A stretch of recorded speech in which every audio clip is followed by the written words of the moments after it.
Tonight, a US fighter jet goes down over Iran.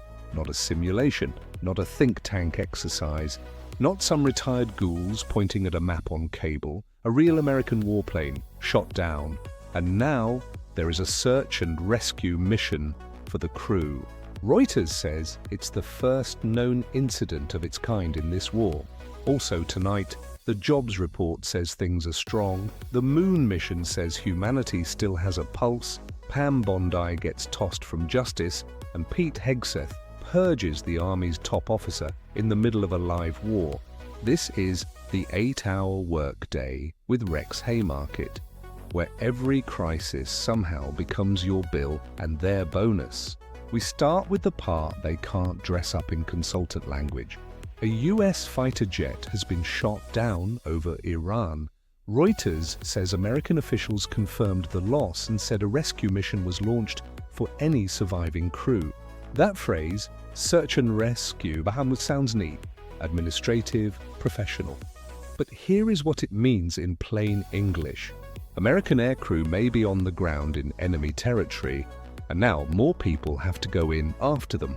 That is how wars get heavier. One mission becomes 2, then 3. Then a recovery becomes retaliation, and retaliation becomes policy. There was confusion early on about the aircraft type in public reporting. That can happen in a war zone. But the key fact is the same either way. A manned US combat aircraft went down over Iran.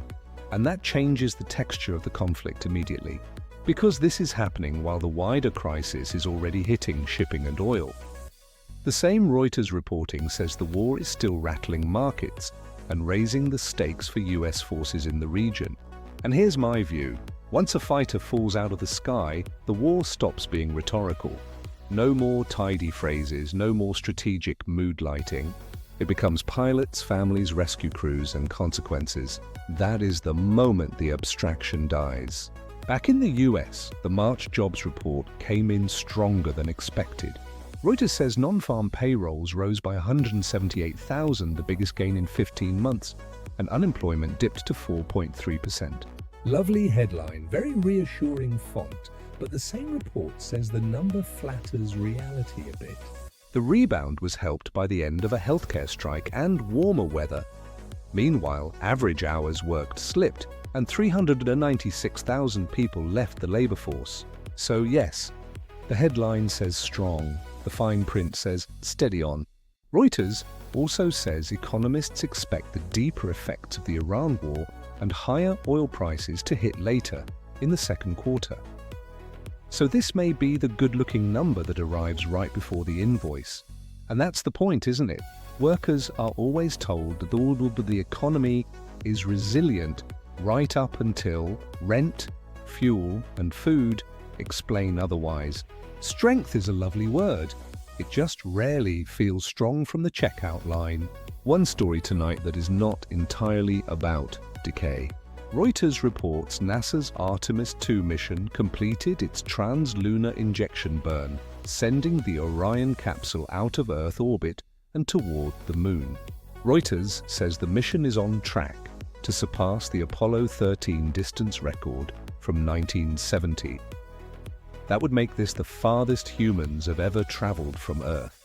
And there's the contrast. One part of the American machine can still throw people toward the Moon. Another part can't stop throwing whole regions toward catastrophe.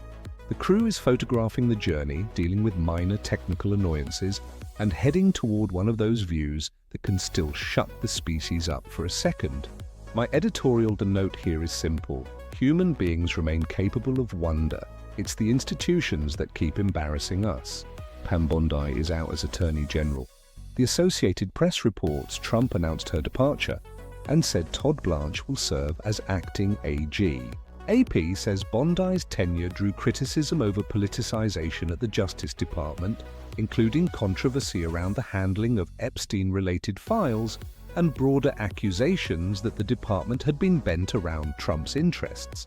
Which is really the whole modern story in miniature. Loyalty until usefulness runs out, then replacement by someone even closer to the throne. Blanche, of course, is not some neutral institutional mechanic. He was Trump's defense lawyer before taking this role. So no, this does not exactly scream restoration of independence. My view, we're well past norm erosion. This is court politics in a federal building. And finally, because apparently wartime is the ideal moment for instability, Reuters reports Defense Secretary Pete Hegseth removed Army Chief of Staff Randy George. Reuters says that kind of move is highly unusual during wartime.